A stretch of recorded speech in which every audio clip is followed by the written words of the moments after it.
Hello, my friend. Probably feels really agitating when you don't feel well, and when your loved ones close to you also do not feel well. And you start to wonder, what could I do to help myself? What could I do to help them? A lot of people turn to healing prayers, and that is what we're going to talk about in this video. And I have been putting out there that I will offer healing prayers for others, but it's also helpful for you to know how to do that too. And then the more people who are doing it together, the collectively stronger we could be in creating the results that we want. My name is Avital, and I'm known as a healing breakthrough facilitator. So that's what we're going to do. We're going to figure out how to break through with healing prayers. What we're going to do is just share a little bit to keep in mind when you do healing prayers. And then I'm going to share the basic main type of healing prayer that I use, which is actually created from the yoga guru Paramhansa Yogananda. And the first thing is that he has said that the channel is blessed by that which flows through it. And you probably know that it feels good when you wish somebody else well, right? It feels good when you give. So that's the first way that you're going to feel that blessing. And the second thing is that I believe that everything is united, which means if we're all united, that when you're praying for someone or something else, that you're also praying for yourself. That in return, you're also giving yourself a gift because we're all united. And the third thing to keep in mind, and that it can feel like a blessing, is it's not necessarily as much us directly making something happen, but allowing the concept, allowing the possibility, allowing the energy, allowing that sense of divinity to flow through you. And you're allowing change to happen versus like forcing and making. Because maybe you know of times in your life where you were taking all the right actions and you're really pushing for something to happen and it didn't happen. And there's often, I feel, a reason why it didn't happen that way. And you may notice some benefits after time of why things didn't happen the way that you were trying to make it happen. But you also notice is that sometimes it might feel like not everything's in our control. And maybe it is in our control, but we just need to tune into better what we want to make happen and make manifest. So there can be parts of us that are working in contrast, where we want something to happen, but then a part of us actually doesn't. And that's going to fight against it. And that's important to keep in mind, because when you're praying for somebody and you want them to feel better, if you think about their disease, that's one of the pieces that creates the contrast. If you feel sorry for them, if you feel bad for them, that's one of the pieces that creates the contrast towards what you actually want. So my advice when you do healing prayers is don't focus on the disease and what's going wrong for somebody. Focus, and for yourself, if you're doing this for yourself, but focus more on where you want things to go. Now, the next question is, where do you want things to go? Because are you the one who's going to decide for someone else? Do you have that control to decide for yourself? Maybe, maybe not. Maybe that's only God's business, right? There's three kinds of business. There's your business, my business, and God's business. And at the end of the day, you could say that it's God's business, however you define God, but it's God's business to decide what is actually supposed to be happening here and what is meant to be happening. And sometimes it's possible that challenges are happening to somebody in order to help teach a lesson, to see an opportunity for growth. And it's very important for them to experience that until they get to that aspect of growth. It could also be possible, and I know this is challenging to think about or consider or swallow, and if this doesn't feel right for you, you don't have to take this in. But it could be also possible that the best course of action, that somebody's sole desire is actually to leave this world, that they feel done here. And the purpose of disease is to help lead them to death. And for us to judge, does somebody want to stay alive or die, and put our values on someone else, right? We don't want to do that.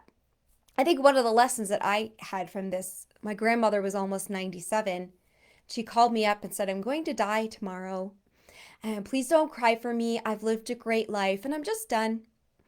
She died 2 months later. She didn't quite die the next day. And there was nothing physically wrong with her where she needed to die. But she lived such a long life, had accomplished everything that she wanted to, that there wasn't anything else speaking to her in that moment. And it wouldn't be appropriate for me to pray for her to be alive and well, because that wasn't what she wanted anymore. And so also consider creating an opening that your prayer includes a little bit more thought around, let me pray for what is best for this person. Let me pray for them to have the easiest time, for this to pass as quickly as possible, to uplift them during this process, to make healing happen faster, whatever healing is meant to happen. Try on whatever of those pieces of wording and phrasing makes sense for you. But leave some openness for energy to flow through you rather than you forcing, to focus on what could be good for them, and leave an open end so that you're not the one defining what's good for them, but either they are, which is their business, or God is, which is God's business. Okay. And then what we're going to do is we're going to do a basic healing prayer.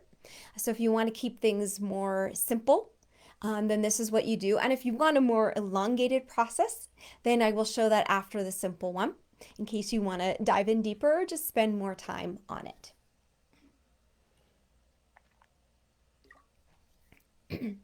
Some people would say that once you make a prayer, like you've given it out, and then you almost like take it back if you pray again. So just really think about completely offering fully the prayer, and that each time you do it, maybe there's a different need. So if you still feel the impulse to say the prayer again, go for it, because there could be a different need or a reason that we may not consciously understand to do it the next time. Okay. The basic healing prayer I also like to do after meditating, because I'm in like a calmer, more open, more relaxed state, which I feel can open me more to be more of a channel rather than putting my personal agenda on the results. So those of you who meditate, you probably notice that you care less about the things you were concerned about after meditating versus before.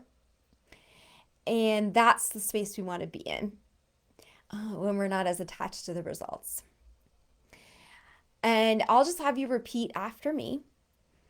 So bring someone to mind whom you'd like to pray for.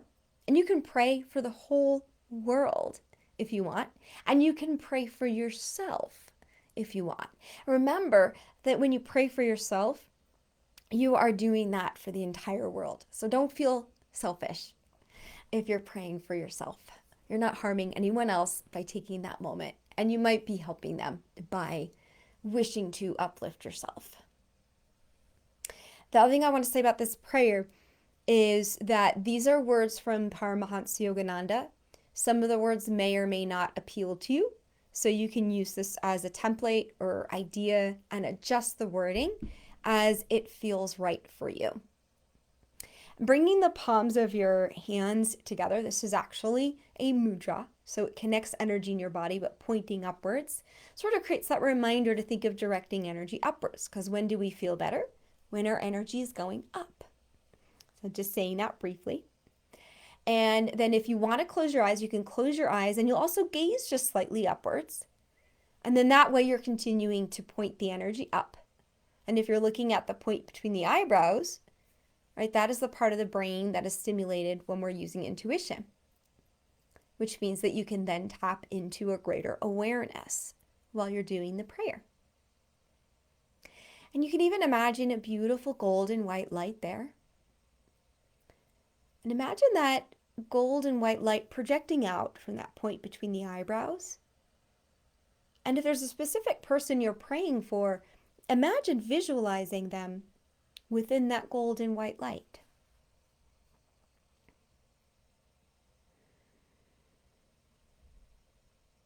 And you can repeat after me. Divine Mother, Thou art omnipresent. Thou art in all thy children. Manifest thy healing presence, and then you're going to insert the name of the person you're praying for. So I'll say, manifest thy healing presence in Jenny's body, mind, and soul. And then rub the palms of your hands together. And what you're doing is you're going to feel heat energy. So you're generating a little bit more energy in the palms of your hands. And then imagine that there's like this flow of energy that comes into your medulla oblongata at the bottom of your hairline. And then it goes through your body and out your hands as you face them forward, and you project that energy over to the person or over to the world out in front of you. And then we chant Om 3 times. Om.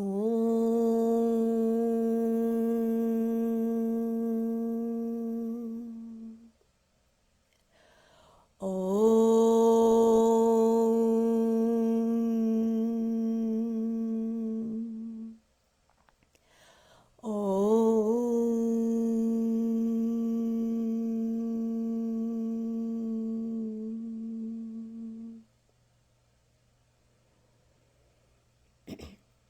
You can stay here and hold this position and this energy for as long as you'd like.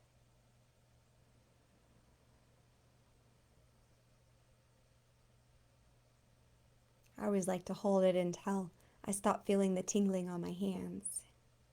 But keep imagining light just flowing through you, out your hands, over to this person you're praying for.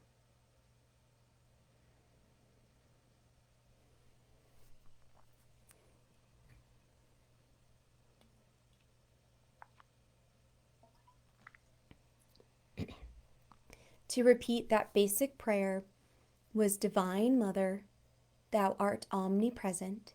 Thou art in all thy children. Manifest thy healing presence, and then say the person's name in their body, mind, and soul. And rub the palms of your hands together. Face your palms forward. Chant Om 3 times. Now what you'll notice is that at the end of the prayer it says body, mind, and soul. So if you wanted to luxuriate to spend more time in that meditation, in that prayer for somebody, you would split up the body, mind, and soul and do it in 3 different prayers. And then the actions are slightly different for each one. And I actually pull this from a book called Divine Will Healing. And there's a beautiful woman named Mary Krutzman who compiled this. And so she was compiling all of these healing techniques from the yoga guru Paramhansa Yogananda. And if you happen to grab the book, then it's on page 72 in the book. And if I can find a link to the book, I'll share the link underneath this video in case you want to check that out. Because then you can spend even more time in all of these healing things that you can do on your own, which is a blessing to feel empowered, to be able to incite these changes through your own actions with your own body, like nothing you need to buy or do hourly, something you can do anywhere at any time. Isn't that beautiful? That's really the premise of the work that I do with all the healing, is to let us know, what can we do on our own? We're stranded on a deserted island. There's nothing else available. What can we do? Now, that seems a little impractical, but aren't you constantly stranded on a deserted island? You're on a long flight somewhere. you start to have a headache. You're on a day trip. You're just on the way to work and it's going to be a busy day and don't have time to run around and get something to deal with your headache. These are things that you can do for yourself. So my Embody Vibrant Health course, the online course, is also meant for that. And I can put a link to that underneath the video also. The course is discounted because I'm in the process of finalizing it. So once it's done, the price is going to go up. Just a little hint. This is always a good time to sneak in there and get it while it's a little bit less. Okay. So the first one, it's going to look the same for body as what we just did, except we don't say body, mind, soul at the end. And excuse me if I need to get some water between the ohms. It's always dry in Colorado. Just take a nice deep breath. You can bring your palms together again if you'd like. You can close your eyes and gaze just slightly upwards. You can do the same person or another person or the whole world. But just imagine that beautiful white golden light at the point between the eyebrows. And open up that space. And invite the energy and the soul of whomever you'd like to pray for into that projection. And repeating after me as these words feel comfortable to you. Divine Mother, Thou art omnipresent. Thou art in all thy children. Thou art in, this is where you say their name. I'll say thou art in Jenny. Manifest thy healing presence in her body. Rub the palms of your hands together. And you're going to face them forward and chant Om 3 times. Om.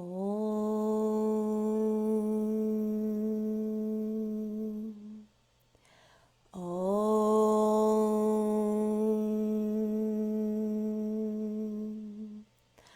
Om.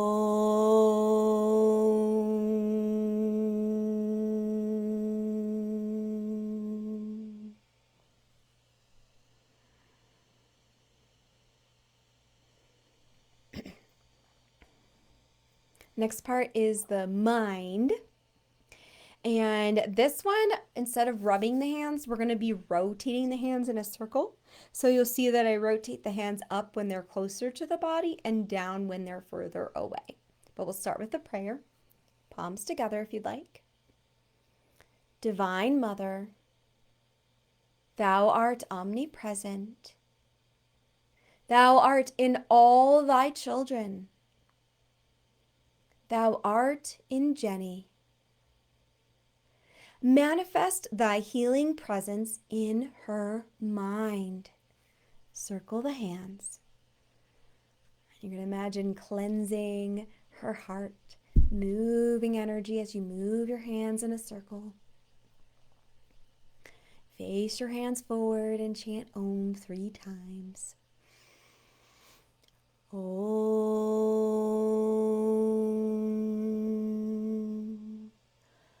Om.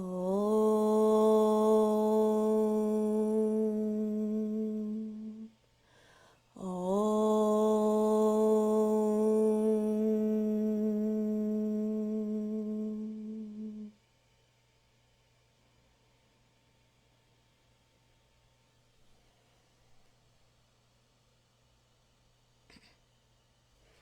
Part 3, the soul.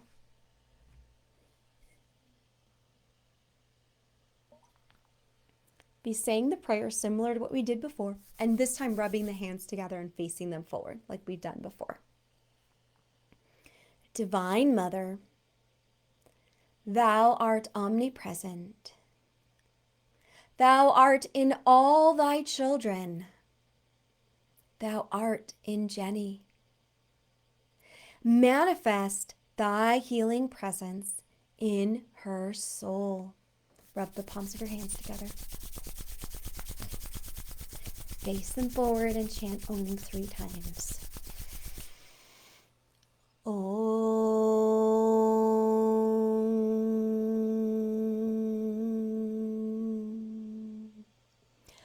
Om.